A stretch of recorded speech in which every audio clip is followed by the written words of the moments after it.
Legacy of collapse.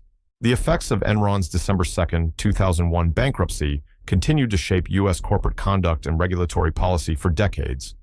The event produced a clear timeline of consequences that influenced markets, legal standards, and investor expectations in the modern era. Each stage carried documented changes that reshaped how companies report earnings, manage internal controls, and interact with auditors. In late 2001, the immediate fallout included rapid job loss, frozen retirement accounts, and a collapse in investor confidence. More than 4,000 employees lost positions, and many saw retirement savings diminish when Enron's stock price dropped from more than $90 in 2000 to under $1 during the bankruptcy period. Federal authorities initiated multiple investigations into financial statements, special purpose entities, and internal communications. These inquiries revealed accounting practices that moved debt off balance sheets and created misleading profit reports. This discovery phase established the basis for criminal charges against several former executives and set the stage for nationwide reforms.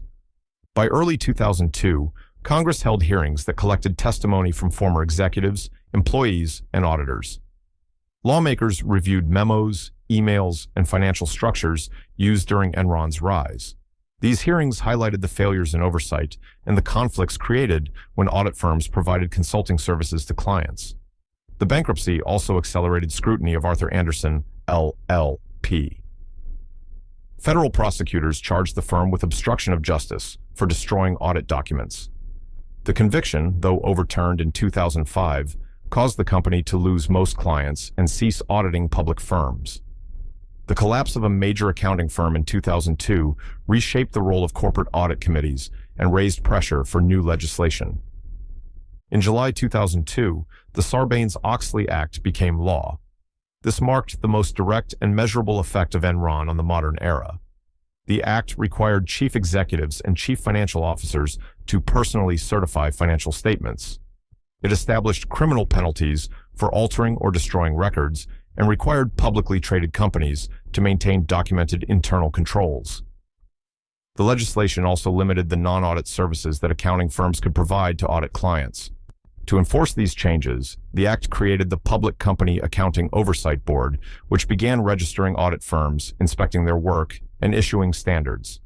The presence of a federal oversight body for auditors was a major shift in U.S. regulation and remains a defining feature of modern corporate governance. From 2003 to 2006, enforcement actions progressed. Andrew Fastow, Enron's former chief financial officer, pleaded guilty to conspiracy charges in 2004 and was sentenced in 2006. Jeffrey Skilling, the company's former chief executive officer, was convicted in 2006 on charges including fraud and insider trading. Federal cases documented internal financial structures that concealed losses and demonstrated the ways in which special purpose entities misrepresented Enron's fiscal health. These trials reinforced the accountability measures introduced after the collapse and strengthened the view that corporate officers must bear responsibility for financial reporting accuracy. The mid-2000s saw widespread integration of Sarbanes-Oxley requirements into corporate management. Section 404, which mandated assessments of internal control effectiveness, became a central feature of annual reporting. Companies expanded compliance teams, and accounting departments adopted standardized control frameworks. Public firms increased disclosure of off-balance sheet arrangements, variable interest entities, and related party transactions. This shift produced greater transparency in financial statements and gave investors clearer visibility into company risks. Credit rating agencies also updated evaluation procedures during this period, incorporating deeper reviews of structured finance and debt obligations. By the late 2000s, the effects of Enron influenced financial analysis and institutional investment practices. Analysts began to examine corporate filings with greater skepticism, focusing on cash flow consistency and non-recurring items. Pension funds and asset managers adopted stricter guidelines for assessing governance quality before investing. The collapse encouraged wider use of independent audit committees, and many boards added financial experts to oversee accounting decisions. Investor education materials from government agencies emphasized understanding risk exposure in corporate reports, a direct response to the misleading data that contributed to the 2001 bankruptcy.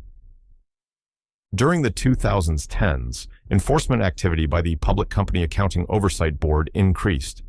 The board conducted inspection cycles, issued disciplinary orders, and updated auditing standards. This work created a new baseline for audit quality. Firms had to improve documentation, evaluate internal controls more rigorously, and demonstrate independence from clients. These requirements altered auditor-client relationships across all major industries. Regulators also used post-Enron mandates to examine complex derivative transactions and structured financing arrangements. This led to updates in financial accounting standards on consolidation, disclosure, and fair value measurement. The long-term impact extended into technological changes. Companies introduced automated control systems to meet compliance needs, and audit software developed features that tracked documentation, detected anomalies, and generated control reports. These systems grew from the demand for accuracy created by the reforms that followed the Enron collapse. Data management practices improved because record retention rules required clear, secure storage of audit files and corporate communications. By the early 2020s, the legacy of Enron shaped corporate culture.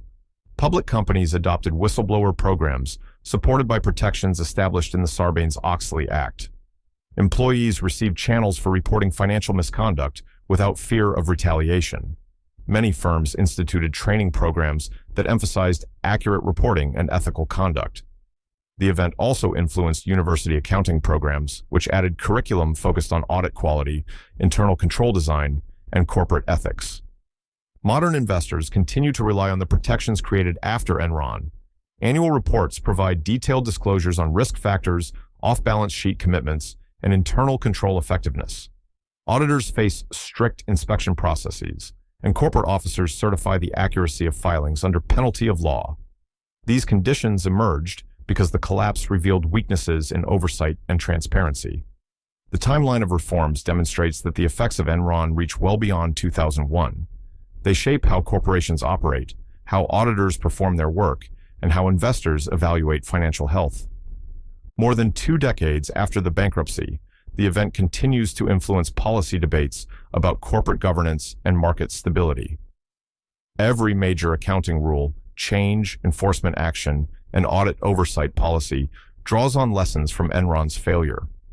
The timeline from 2001 to the present shows a consistent pattern: discovery of misconduct, legislative reform, enforcement, integration into industry practice, and long-term cultural change.